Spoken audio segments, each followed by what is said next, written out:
Mesdames et messieurs, merci de votre présence sur les antennes de la télévision nationale. C'est parti pour une nouvelle session d'information dont voici le sommaire. Elles creusent leur place dans un monde de pierre, compétentes, déterminées, prêtes à transformer le secteur minier. Women in Mining, une voix forte pour briser les barrières. Cap sur Simandou 2040 avec les femmes au cœur de l'ambition. Un entrepôt vacille dans la fumée, des flammes ont presque tout consumé, des vaccins sont partis en cendres à la veille d'une campagne nationale. Les détails dans cette édition avec Tcherno Maroufba. Boxer pour se faire entendre, boxer pour dire non au harcèlement. Sur le ring, l'unité prend tout son sens.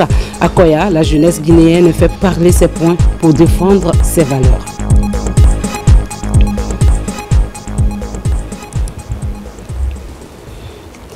Bonsoir à toutes et à tous. Merci de nous rejoindre pour vous informer. Elles veulent plus qu'une place. Elles réclament leur rôle dans un secteur longtemps dominé par les hommes. La 3e édition de Women in Mining Guinée s'est tenue ce samedi, portée par la voix des femmes déterminées à investir pleinement le secteur minier, armées de compétences et de volonté, un espace d'échange pour briser les barrières, faire entendre les défis et renforcer les plaidoyers. Les ministres de la promotion féminine et de l'environnement les encouragent à saisir les opportunités offertes par le programme Simandou 2040. Tcherno Ousmane Diallo. Promouvoir l'implication active des femmes à tous les niveaux dans le secteur minier, c'est le but de la plateforme Women in Mining. Pour cette 3e édition du Women, les échanges portent principalement sur les moyens de favoriser l'émergence des championnes nationales à la tête d'entreprises de sous-traitance minière. Cette journée n'est pas une simple cérémonie. Elle est un symbole, une plateforme, un engagement collectif pour que les femmes soient enfin visibles, valorisées, associées à la transformation d'un secteur stratégique pour nos pays. Cette initiative rejoint une cause qui nous tient profondément à cœur, celle de la reconnaissance, de la valorisation et du renforcement du leadership féminin dans un secteur encore trop souvent perçu comme masculin.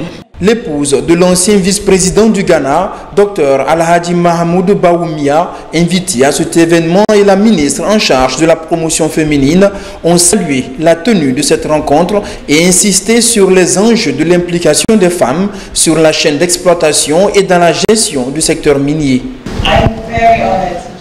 Je suis contente et je vous félicite par rapport à ce qui a été fait, à la création de la plateforme pour écouter la voix des femmes. Quand les femmes sont soutenues, l'économie prospère, une société résiliente est mise en place. Nous célébrons aujourd'hui ces femmes qui innovent, entreprennent et incarnent l'espoir d'un secteur minier transformé. Les femmes sont au cœur de la politique de développement économique et social de son Excellence, Monsieur le Président de la République, le général Mamadi Doumbouya. C'est dans cette optique qu'une place particulière est donnée aux femmes dans le programme Simandou 2040, notamment à travers les bourses d'études du programme Simandou Academy. Avec le méga projet Simandou, la plateforme Women in Mining compte se positionner davantage pour encourager les femmes à s'orienter dans les métiers techniques et inciter les femmes entrepreneurs à investir dans des domaines en lien avec les mines. Attention. Puisqu'on en parle, direction Casablanca au Maroc, où s'est déroulée la 3e édition de Women Summit, un événement panafricain dédié à la promotion du leadership féminin dans les domaines économiques, politiques et sociaux. Parmi les personnalités présentes, la ministre guinéenne de la pêche et de l'économie maritime, Fatima Camara, s'est illustrée par son plaidoyer en faveur de l'autonomisation des femmes dans les métiers liés à la mer. Reportage Kadiatou Suleiman Keita.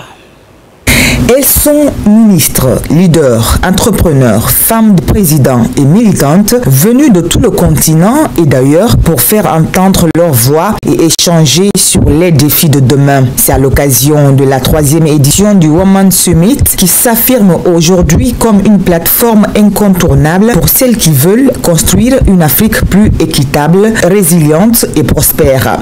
Une édition qui est dédiée pour l'empowerment des femmes, pour l'inclusion au féminin et aussi pour la création des ponts entre l'Afrique et aussi les pays européens. Cette édition a vu la participation remarquée de Fatima Camara, ministre guinéenne de la pêche et de l'économie et maritime, accompagnée d'une forte délégation composée majoritairement de femmes, a partagé son expérience et sa vision pour un secteur maritime plus inclusif et durable, avec des politiques d'intégration de femmes dans la chaîne de valeur de la pêche du littoral à l'exportation.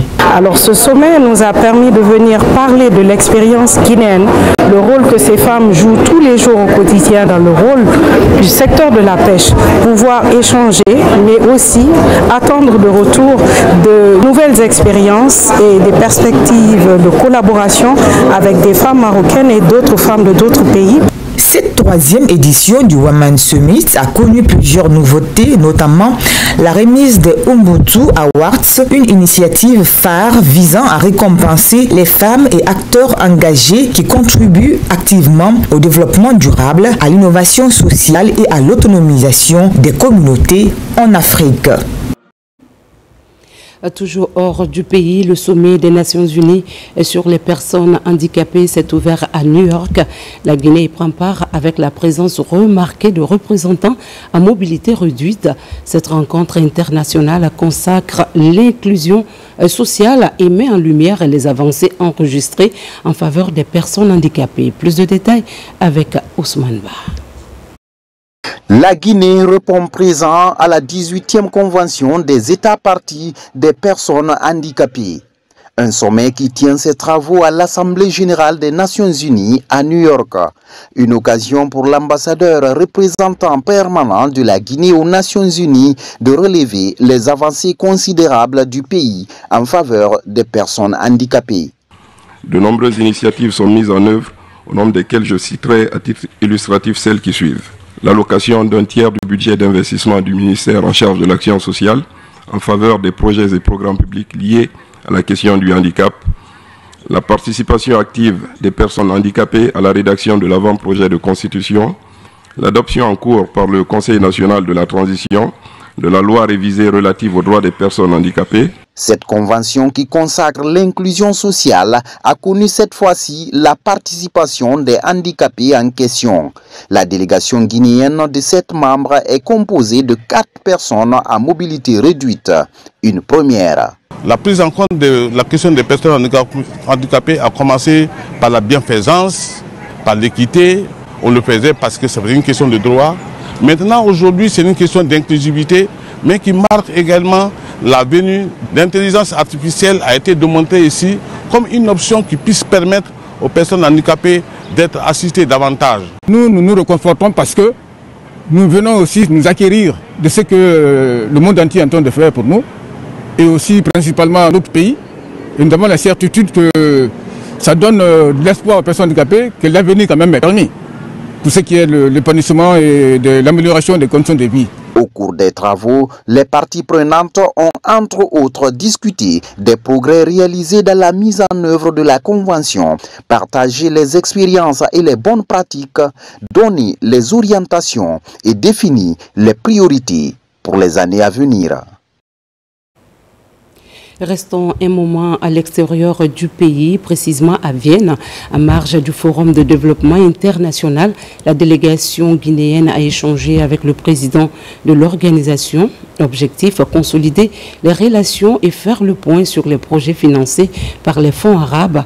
Le Premier ministre du plan, aux côtés du président du patronat guinéen, a porté les priorités du pays. De Vienne, Mangafodé Touré. C'est une offensive pour renforcer la coopération entre la Guinée et le fonds de l'OPEP. La délégation guinéenne, conduite par le ministre du Plan de la Coopération internationale, veut redynamiser le partenariat avec le fonds. Plusieurs projets et programmes financés par les fonds arabes sont passés en revue. Le secteur privé guinéen n'est pas en marge de la démarche. Le guichet privé du fonds de l'OPEP sera enfin à la disposition de la Guinée pour apporter le soutien au secteur privé. Cet avantage de la Guinée, nous sommes prêts à travailler avec elle pour le développer. Nous avons eu des discussions de haut niveau en ce qui concerne le secteur privé et le public. Des projets en cours, en maturité, mais d'autres projets vont venir. Ce genre de rencontre et surtout sa présence ici va renforcer nos relations et que nous pourrons passer à une étape supérieure pour financer des projets et avoir des lendemains meilleurs pour la population guinéenne. Des échanges qui ont permis d'aboutir à la signature d'un accord de partenariat pour redynamiser la coopération entre la Guinée et le fonds OPEP. L'étude du projet d'autoroute à péage et le financement de la phase 2 du projet de développement rural intégré pour la relance de l'horticulture et forage constituent une preuve concrète pour le développement du réseau routier et des infrastructures économiques essentielles. On a soumis l'intérêt de la République de Guinée au nom du chef de l'État qui invite notre cher frère pour faire une visite de travail en République de Guinée. Mais aussi le programme qui est en phase de finalisation pour venir faire une table ronde avec la coordination des fonds arabes qui est coordonnée d'ailleurs à Vienne ici par le fonds OPEC. D'ailleurs, avant cette rencontre, la Banque arabe pour le développement économique en Afrique, BADEA, avait confirmé lors de la table ronde des bailleurs de fonds arabes le financement de 50 millions de dollars pour la phase 2 du projet PEDRI. Direction Saint-Pétersbourg, en Fédération de Russie, où s'est tenu le Forum économique international, un rendez-vous pour les décideurs politiques et économiques du monde entier. La Guinée était représentée, objectif renforcer la coopération économique, attirer de nouveaux investisseurs et promouvoir les opportunités. Le point avec Mariam Kamara. C'est une tribune d'envergure mondiale qui rassemble chaque année les acteurs clés de l'économie internationale. À Saint-Pétersbourg, la Guinée a marqué sa présence à ce rendez-vous stratégique pour tisser des partenariats et partager des expériences en matière de développement économique.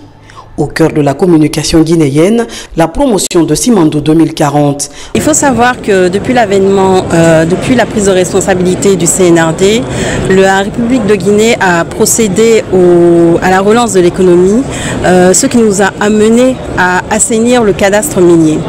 L'objectif d'assainir le cadastre minier est d'attirer de potentiels investisseurs qui nous permettront de valoriser nos ressources minières, de mettre en avant le potentiel de la Guinée.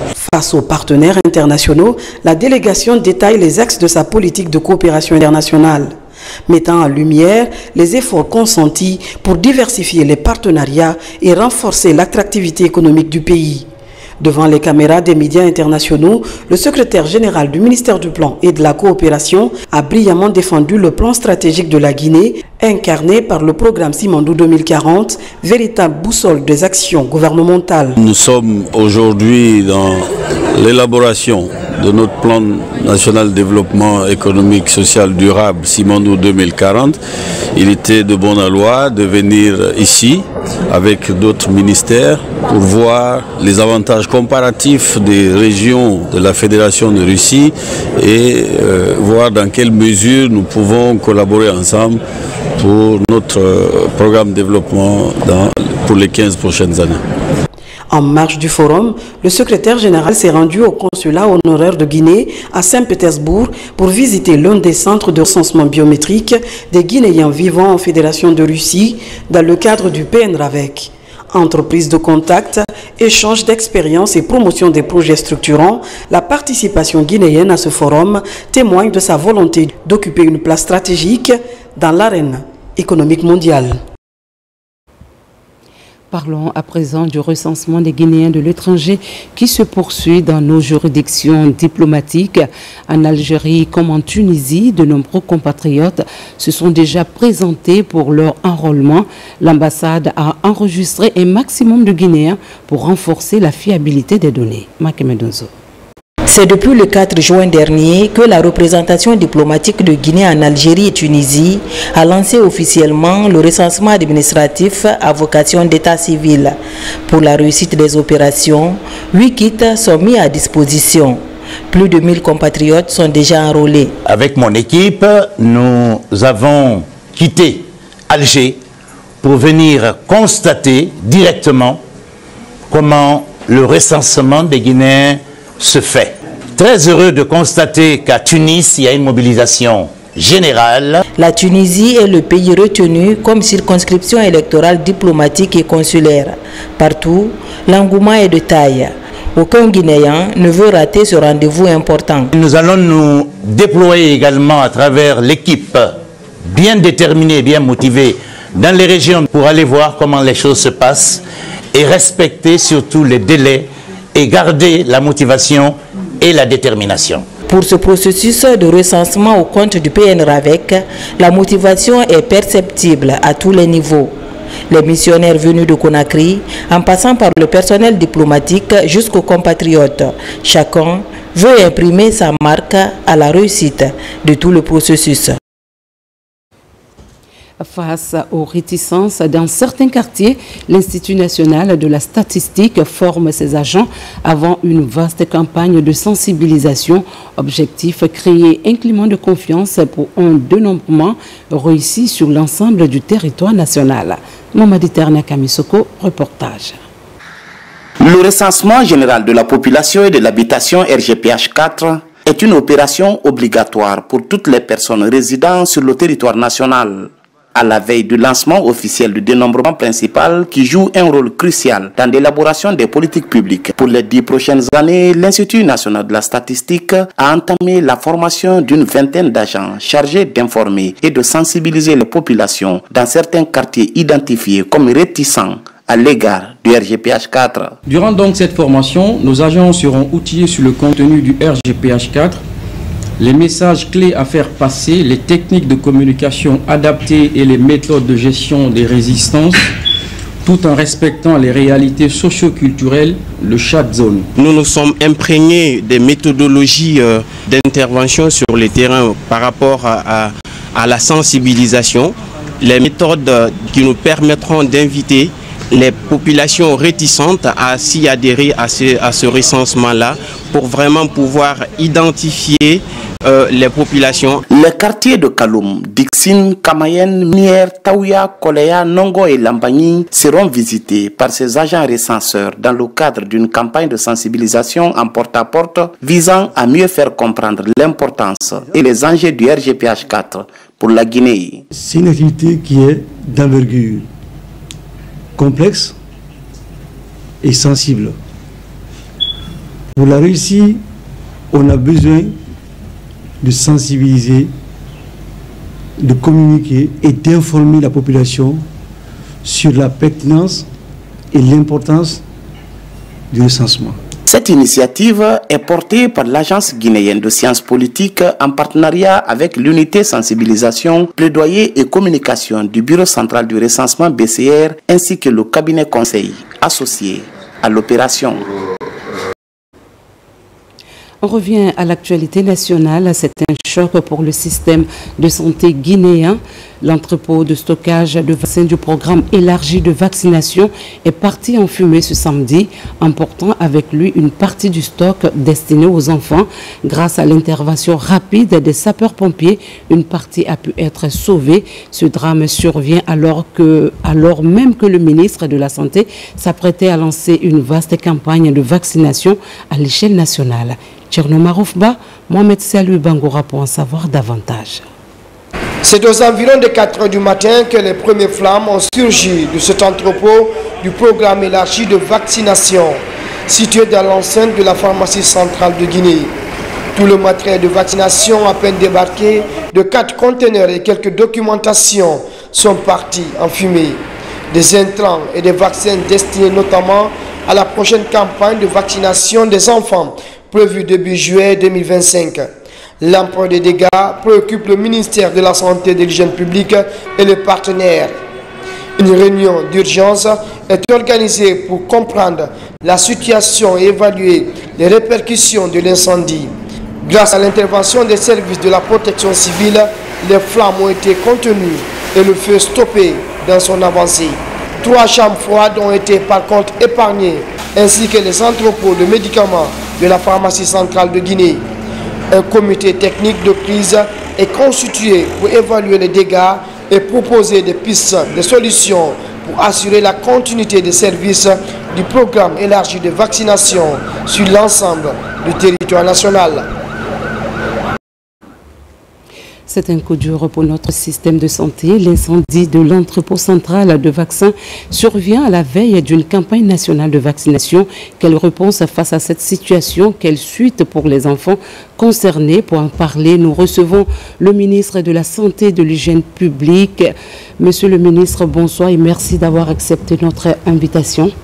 Bonsoir, madame. Voilà, tout d'abord, quelle est la situation des dégâts causés par l'incendie? Merci beaucoup, madame. Nous avons, comme vous venez de le dire, nous avons été informés de la survenue d'un incendie aux environs de 4 heures dans l'entrepôt du programme élargi de vaccination situé dans l'enceinte de la pharmacie centrale de Guinée. Fort heureusement, grâce à l'intervention rapide de la Direction générale de la protection civile, appuyée par des équipes spécialisées sous l'œil vigilant des éléments de la gendarmerie, l'incendie a été contenu, le feu a été maîtrisé et cela a limité les dégâts. Ce qu'il faut souligner, c'est que les magasins de stockage de médicaments de la pharmacie centrale de Guinée n'ont pas été affectés. Donc ces magasins sont restés intacts. Et surtout, il n'y a eu aucune perte en vie humaine. Donc c'est quelque chose aussi qu'il faut souligner. Pour le moment, il y a une quantité de vaccins qui a été préservée suite justement à toutes les actions qui ont été menées sur le site. Cette quantité pourra servir quand même à poursuivre quelques activités sur le terrain. Ce qu'il faut noter également, c'est que nous avons des vaccins à l'intérieur du pays sur toute l'étendue du territoire national à date. D'accord, c'est déjà bon. Nous sommes à quelques jours d'une vaste campagne. Que comptez-vous faire pour cette campagne, pour ne pas qu'elle soit compromise? Oui, cette campagne se tiendra parce que le gouvernement, en collaboration avec ses partenaires, est en train de prendre toutes les dispositions pour la continuité des services de vaccination. Nous avons des vaccins sur l'étendue du territoire national, comme je le dis, pour une période donnée, et ces vaccins seront utilisés.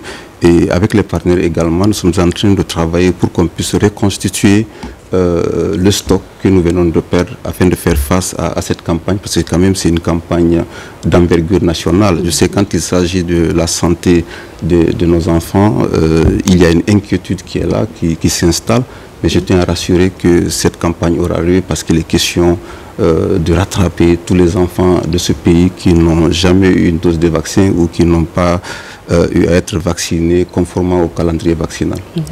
Une assurance donc pour la population? Oui, je rassure la population au nom du gouvernement que cette campagne aura lieu. Okay. Cette campagne de vaccination a été, si je peux dire, un combat que vous avez mené depuis que vous êtes à la tête de ce département, et ce qui a valu à la Guinée une félicitation de la part du monde entier. Est-ce que pour la non-rupture des vaccinations, qu'est-ce que vous avez à dire à ce sujet? Oui, juste un petit rappel. Notre pays vient de loin. L'héritage, il est lourd. Avant le 5 septembre 2021, nous étions à plus de 95% de rupture en vaccin traditionnel. Donc, suite à la prise de responsabilité par les forces de défense et de sécurité sous le leadership du président de la République, son excellence général Mamadi Doumbouya, nous avons pu faire adhérer notre pays à l'initiative pour l'indépendance vaccinale. Donc de 95% de rupture en vaccin, jusqu'hier on était à plus de 100%.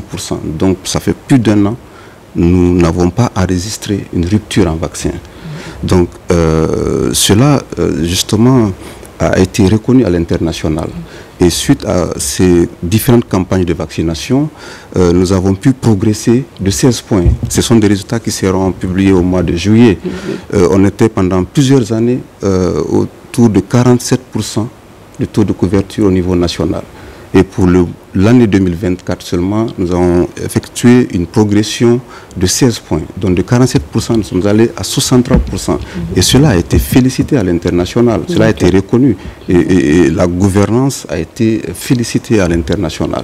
Il y a eu également l'acquisition du matériel, de tout ce qui est lié à la logistique, les chambres froides, les camions réfrigérés, les véhicules également. Donc tout ce qui est lié à la vaccination pour quand même que les enfants soient sauvés. Et cela, comme je viens de le dire, a été reconnu. C'est pourquoi aujourd'hui à l'international, notre pays est en train d'être félicité.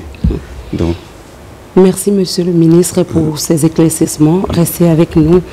Toujours à la page santé, un nouvel élan pour les structures sanitaires de Conakry. Le centre de santé de Dixine sera reconstruit et celui de Afia entièrement rénové. La première pierre a été posée cette semaine à Dixine pour des travaux prévus sur 6 mois. Le projet est financé par le gouvernement à travers l'ANAFIC. Moussa Kouyaté.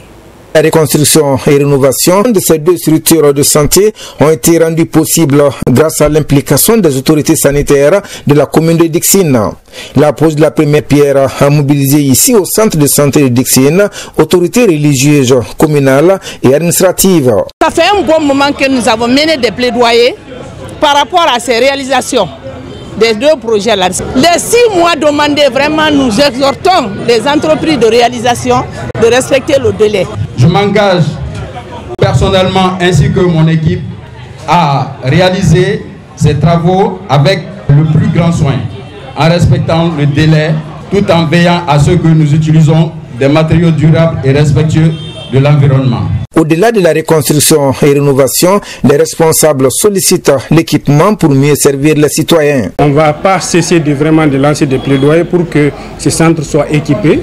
C'est un centre bien construit. Si les équipements manquent, je crois que les travaux seront un peu difficiles. Nous demandons à tout le monde, que ce soit ceux-là qui sont dans les centres, la population, qu'on se donne les mains pour qu'après ces réalisations, que nous puissions vraiment entretenir. Des messages de paix suivis de bénédictions ont ponctué cette cérémonie de lancement officiel des travaux de reconstruction et rénovation des centres de santé de Dixine et de Afia ici à Conakry. Symbole d'ambition et de souveraineté, le projet Simandou 2040 fait vibrer la fierté nationale portée par l'État. Il trace la voie d'un développement durable et inclusif en marge du Salon international des mines et carrières. Experts africains et européens croisent leur regard sur les enjeux du secteur minier guinéen. Maïmouna Bella Diallo. Au centre des discussions, Siramamba Mining, une plateforme dédiée à l'industrialisation, responsable des mines et carrières en Guinée. Terre de richesse, la Guinée attire les investisseurs engagés pour une exploitation minière respectueuse de l'environnement et bénéfique aux communautés. Le projet Simandou, moteur de transformation, avance progressivement. À Conakry, une rencontre stratégique réunit la Guinée et ses partenaires autour des enjeux liés notamment à la gouvernance et à l'environnement. La participation de Siramamba Mining à cette première édition du Salon international des mines de Guinée, voir un peu sur le terrain ce que nous faisons et quels sont les impacts que nous avons social bien sûr et économique sur le secteur minier guinéen. C'est une plateforme qu'on a mise sur pied pour les acteurs de l'industrie minière de nos pays pour parler des enjeux, des défis et perspectives, notamment le programme Simandou 2040. L'objectif est clair, accompagner l'État dans le développement de projets aurifères ambitieux, durables et socialement responsables. Siramamba Mining s'investit aux côtés des communautés touchées, affirmant son rôle d'acteur engagé sur le terrain. Ensemble, on essaye de voir comment il faut huiler tout cet arsenal. La population à la base tire profit. C'est vraiment le créneau qui retient aujourd'hui l'attention de nos décideurs. La rencontre vise à promouvoir une gouvernance minière vertueuse basée sur le respect des normes environnementales et sociales. Les acteurs entendent saisir cette dynamique pour renforcer la confiance avec les populations riveraines et bâtir une économie minière équitable et durable au service du bien commun. Avant de poursuivre cette édition, nous vous donnons lecture d'une série de décrets. Décret D 2025-0093 PRG CNRD SGG portant promulgation de la loi ordinaire L 2025-010 CNT du 25 mars 2025, le président de la République décrète. Article 1er est promulguée la loi ordinaire L 2025-010 CNT du 25 mars 2025 portant autorisation de ratification de l'accord de prêt entre la République de Guinée et Moneymaker Management relatif au financement du projet de construction et d'équipement de l'hôpital militaire d'instruction de 300 lits à Djobreka, signé le 3 décembre 2024 pour un montant de 84 421 641 $ américains. Article 2, le présent décret qui prend effet à compter de la date de sa signature sera enregistré et publié au journal officiel de la République Conakry le 21 juin 2025, signé Général Mamadi Doumbouya. Décret D 2025-0095 PRG CNRD SGG portant promulgation de la loi ordinaire L 2025-001 CNT du 24 janvier 2025, le président de la République décrète. Article 1er est promulguée la loi ordinaire L 2025-001 CNT du 24 janvier 2025 portant autorisation de ratification d'un traité et d'une convention ci-après. Le traité instituant la conférence internationale de la prévoyance sociale, la convention multilatérale de sécurité sociale. Article 2, le présent décret qui prend effet à compter de la date de sa signature sera enregistré et publié au journal officiel de la République. Conakry, le 21 janvier 2025, signé Général Mamadi Doumbouya. Décret D 2025-0097 PRG CNRD SGG portant promulgation de la loi ordinaire L 2025-009 CNT du 28 février 2025, le président de la République décrète. Article 1er est promulguée la loi ordinaire L 2025-009 CNT du 28 février 2025 portant autorisation de ratification de l'accord GE 06 portant acte final de la conférence des radiocommunications chargée de planifier le service de radiodiffusion numérique de terre dans certaines parties des régions 1 et 3 dans les bandes de fréquence 174 230 MHz et 470 862 MHz CRR 06 signé le 16 juin 2006 entre la République de Guinée et l'Union internationale des télécommunications. Article 2, le présent décret qui prend effet à compter de la date de sa signature sera enregistré et publié au journal officiel de la République. Conakry, le 21 juin 2025, signé Général Mamadi Doumbouya. Décret D 2025-0099 PRG CNRD SGG portant création, mission et composition du Comité national du budget programme. Le président de la République, vu la charte de la transition, décrète. Article 1er. Création du Comité national du budget programme. Il est créé sous l'autorité du Premier ministre chef du gouvernement, un Comité national du budget programme en abrégé CNBP, mission du Comité national du budget programme. Le Comité national du budget programme a pour mission la conduite et le suivi du processus de passage au budget programme. À ce titre, il est particulièrement chargé de faire un état des lieux de la mise en œuvre des cadres de dépenses à moyen terme dans les départements ministériels, faire un état des lieux de la mise en œuvre des contrats de performance des départements ministériels, renforcer la capacité des acteurs impliqués dans le processus de réforme du budget programme, développer les lignes directrices pour l'élaboration du projet programme en tenant compte des objectifs stratégiques et opérationnels des départements ministériels, fixer les modalités de choix des programmes au sein des ministères, puis valider la cartographie des programmes ministériels ainsi que les cadres de performance associés, élaborer et codifier la classification programme du budget et réviser l'arrêté portant nomenclature budgétaire de l'État en intégrant la dimension climat et genre, rédiger un guide d'élaboration du budget programme et un guide d'exécution en mode programme, rédiger un guide d'élaboration des outils de performance, projet annuel de performance PAP, rapport annuel de performance RAP et un guide d'élaboration du document de programmation pluriannuelle des dépenses DPPD.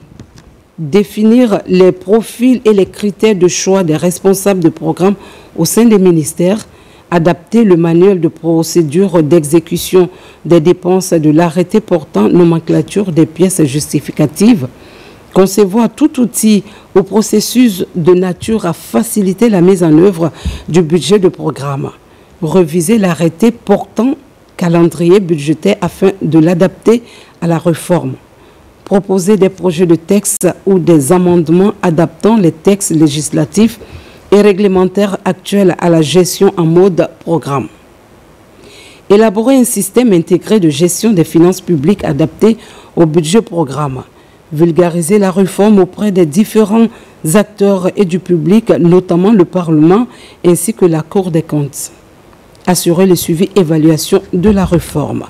Structure, fonctionnement et composition du Comité national du budget programme.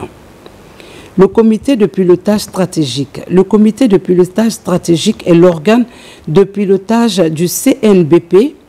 Il est l'instance de prise de décision et de validation des travaux du comité de pilotage technique et des groupes techniques.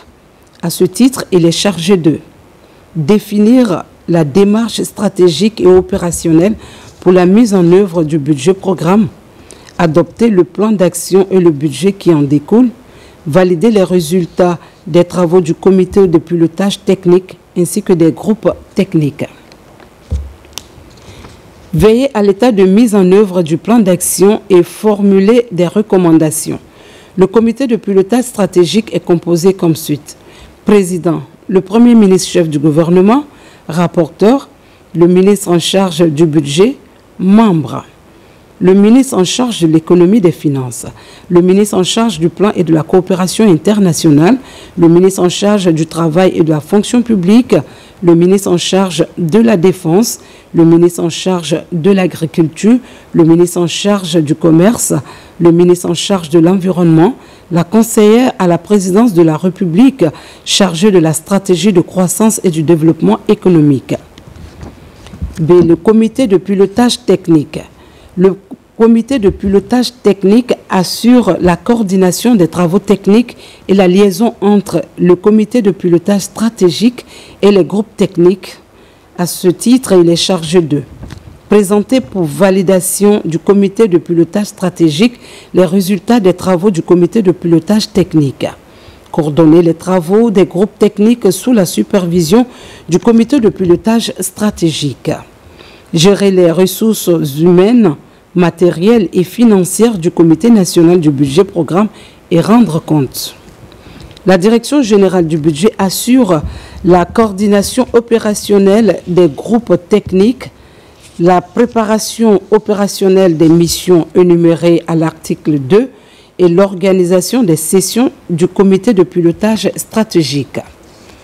Le comité de pilotage technique est composé comme suit. Président, le secrétaire général du ministère en charge du budget. Rapporteur, le directeur général du budget. Membre, le conseil chargé des questions économiques, budgétaires et monétaires de la primature. Le secrétaire général du ministère en charge de l'économie et des finances. Le secrétaire général du ministère en charge du plan et de la coopération internationale. Le secrétaire général du ministère en charge du travail et de la fonction publique.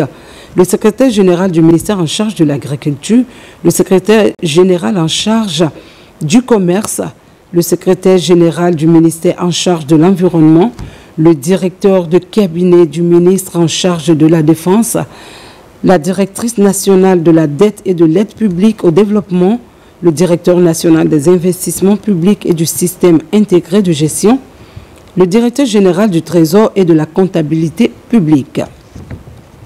Les groupes techniques. Les groupes techniques assurent la mise en œuvre opérationnelle des missions énumérées à l'article 2 du présent décret. Ils travaillent sous la coordination du directeur général du budget et sont chargés de conduire les travaux opérationnels liés notamment au cadre juridique, à l'élaboration du budget programme, au système d'information intégré de gestion des finances publiques, au renforcement des capacités et au suivi-évaluation dans le cadre de la migration vers le budget programme. Les groupes sont composés de cadres de la direction générale du budget et de toute autre structure compétente. La composition définitive et les attributions des groupes techniques sont fixées par un arrêté du ministre du budget. Le comité peut faire appel à toute personne ou entité dont les compétences s'avèrent nécessaires pour la réalisation de sa mission. Durée. Le comité national du budget programme est mis en place pour une durée de 5 ans. Rapport et recommandations. Le comité de pilotage stratégique soumet chaque trimestre un rapport sur l'évolution du processus de migration vers le budget programme au Conseil des ministres pour information et orientation. Le présent décret qui abroge toute disposition antérieure et contraire prend effet à compter de la date de sa signature et sera enregistré et publié au journal officiel de la République, Conakry le 21 juin 2025, signé Général Mamadi Doumbouya. L'Office national de formation et de perfectionnement professionnel vient de passer en revue son plan stratégique 2022-2025, une évaluation à mi-parcours menée par la nouvelle équipe dirigeante pour mesurer les acquis et identifier les faiblesses. Face aux nombreux défis, un nouveau plan pourrait émerger pour mieux atteindre les objectifs fixés. Moussa Komara nous fait le point. Lancé en 2022, le plan stratégique de l'Office national de formation et de perfectionnement professionnel passe à l'étape de l'évaluation. À mi-parcours de sa mise en œuvre, ces cadres examinent son efficacité, identifient les niches inexploitées et mettent le curseur sur les points d'amélioration. D'abord, je vais poser les bases de ce que c'est qu'une évaluation stratégique. On va expliquer en quoi consiste une évaluation, les différentes méthodologies qu'il faut mettre en œuvre pour effectuer une évaluation et ensuite on passera à la pratique. Tout au long des échanges, les axes prioritaires du plan stratégique 2022-2025 sont revisités. Tellement important pour moi que premièrement je vais m'enquérir de ce qui avait été fait avant ma prise de fonction puisqu'il s'agissait de 2022-2025, une évaluation triennale. Donc ça nous permet de voir où nous en sommes et savoir les acquis et voir maintenant les points inachevés, comment pouvoir rectifier le tir. Selon les acteurs, ce plan stratégique 2022-2025 a déjà atteint 80% de ses actions. L'occasion pour chacun ici de constater les forces et faiblesses de son service. Il a été demandé à ma division de procéder aux activités de cofinancement, c'est-à-dire lorsque nous recevons des plans de formation, il y a des entreprises qui demandent des formations certifiantes, des formations très coûteuses. Donc, lorsque nous recevons ces formations-là, nous faisons le cofinancement. Ce plan stratégique arrive à terme cette année. Après son examen, Des propositions concrètes seront articulées afin de se fixer des objectifs atteignables pour une meilleure compétitivité des entreprises. On en vient au troisième titre de cette édition. La troisième édition de Box Fit Fight Night s'est achevée à Koya. 2 jours de combat portés par des messages forts. Boxer contre le harcèlement, boxer pour l'unité. Une compétition qui mobilise les jeunes et valorise la boxe en Guinée sous l'œil de la Fédération et du ministère des Sports. Reportage Nabila Moussa Kamara, Makemedozo. Boxons contre le harcèlement, boxons pour l'unité, ce sont les thèmes des 2 jours de combat de Box Fit Fight Night en sa 3e édition. Marqués par l'esprit de fair play et le respect des règles de l'art, tous les combats se sont loyalement déroulés. Enfants, jeunes et adultes, séries filles comme garçons, chaque catégorie est appelée à démontrer son courage. Ces moments de sport ont été aussi une occasion pour les participants d'exposer leur talent, mais aussi de tisser des relations avec des combattants d'autres nationalités. Box Fight Night, tout d'abord, c'est pour encourager les talents guinéens. Donc on profite déjà pour lancer des événements bien divertis, pour leur faire vivre des expériences inoubliables.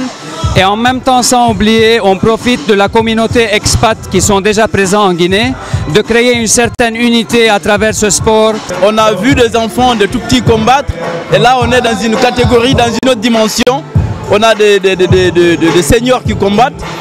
Pour moi, c'est du jamais vu. Pour départager les combattants et assurer le bon déroulement des combats, des juges, des arbitres et des équipes sont mises à contribution.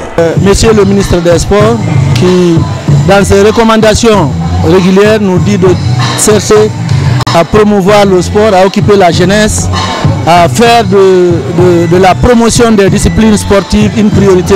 De l'ouverture à la clôture, toutes les rencontres sont marquées par des prestations acrobatiques. Des vainqueurs sont récompensés et des satisfaits sont remis à plusieurs cadres. C'est la fin de cette édition. Merci de nous avoir accompagnés. Nous apprécions votre fidélité. Restez informés sur la chaîne qui a pour mission de servir. Hommage à la Guinée, notre paradis, terre de richesse et d'innovation. À très vite sur les antennes de la télévision nationale.